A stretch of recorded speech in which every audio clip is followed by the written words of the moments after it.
Today, I'd like to teach you how to write a good economics IA. So everyone should have got this article, US raises tariffs on Chinese solar energy products. Please read through the article first. Now, what should a good IA entail? First, we should have a nice introduction. Second, we should have good analysis of the event in the article. Number three, we should evaluate. And in between the IA, we would be able to apply the data or the quotes in the IA, in the article to the commentary, as well as using appropriate diagram and terminology. So, are you ready to start? Let's start with introduction. So in an introduction, the first thing we will talk about is the background. So using this article as an example, the US would like to impose a tariff on the Chinese solar panel products. Reason being that Chinese government is subsidizing the solar panel producers so that Chinese producers can sell solar panel at a price below the cost of production. And therefore, US government would like to impose a tariff on the Chinese solar panel. Now, this idea should be clearly communicated in your introduction. And number two, you can define some of the key terms in the introduction. Well, it is always nice to define, but this is not a must-have. You can also define some of the key terms in the analysis. Now, we have got a good introduction. The next part is to analyze the situation in the article. So in this piece of article, it talks about US imposing a tariff on the Chinese solar panel products. So therefore, we should start with the background and also with the theory. We can use a tariff diagram that we learned in international economics to analyze the situation. So this is the domestic demand and domestic supply of solar panel in the US market. And this being the world supply of the Chinese solar panel products at the price PW. So before any tariff is imposed, we understand that the domestic production goes from O to Q1, and the level of imports from China goes from Q1 to Q2. Now, with the imposition of tariff by the US government on the Chinese solar panel products, the world supply curve from China will shift up to the new horizontal level at price PW plus T, where the US quantity supply will go up from OQ1 to OQ3. And the level of imports from China would reduce from Q1, Q2 to Q3, Q4. This is the theoretical part in which that you can analyze the situation in the article. Now, to make a good analysis, we need good theory together with application.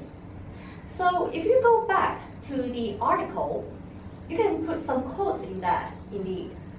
For example, Sheung, the world's largest producer of solar panels, was hit with combined Commerce Department duties of about 36%. So these are some of the quotes that you could use while you explain the theory in the analysis. Now, after the analysis, here comes the evaluation.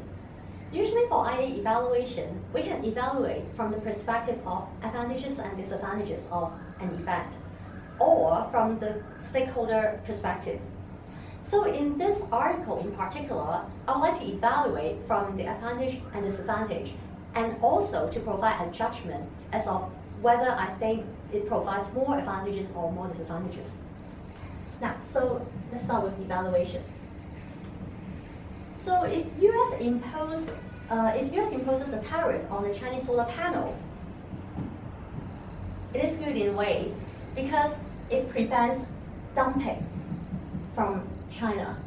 So we call this anti-dumping. Dumping means selling a good at a price below the cost of production. As the Chinese government is subsidizing the Chinese solar panel producer, and therefore enhancing them to sell the Chinese solar panel to the US market at a price below the cost of production. If the US imposes a tariff to protect the domestic firm, that will help to prevent dumping of solar panel into the domestic market. Also, it helps to protect domestic employment. If US has been importing Chinese solar panel, the domestic firms would have closed down, and therefore making domestic people unemployed. By imposing a tariff on the Chinese solar panel, it helps to protect domestic US employment in the market. And also, tariff is indeed a tax on import, and therefore it could generate tax revenue for the government.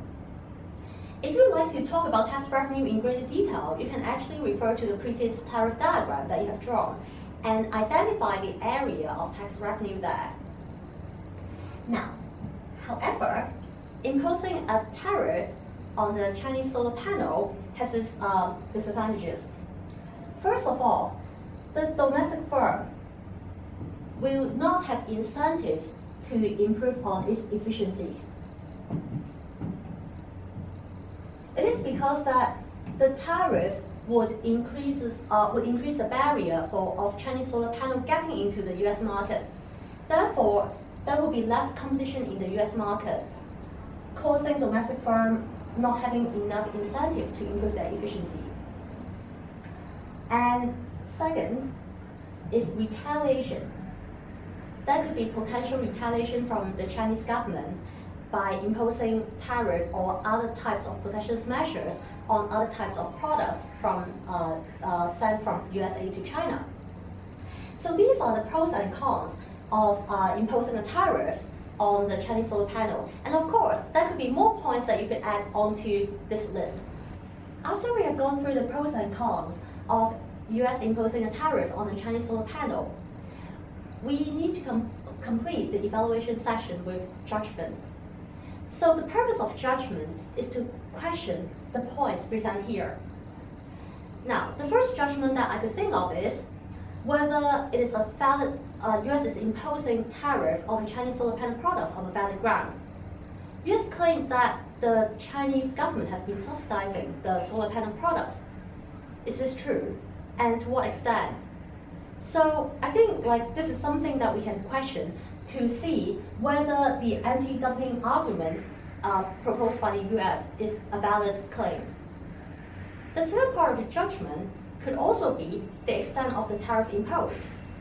It is because that if US is imposing a tariff to deter the Chinese products from getting into the US market in order to protect domestic firms and domestic employment, the extent of tariff would impact the level of production that the US government offered to these firms and to the level of employment. So these are some of the questions that we can pose for these points here. We would end an IA with a conclusion. So in a conclusion, we would take sides. For example, in the judgment, we have challenged whether it is valid for the US to impose a tariff on the Chinese solar panel. The US argues that they should impose a tariff on the Chinese solar panel based on the ground that they think Chinese government has been subsidizing their domestic producers, and therefore it is a case of anti-dumping. Now, we can question that. If this is a valid claim by the US, then the US should impose a tariff to protect its domestic firms and domestic employment. However, if this is not a valid claim, then the US should not impose a tariff because that would worsen the relationship between the two countries. So we can take side and end the IA in such a way.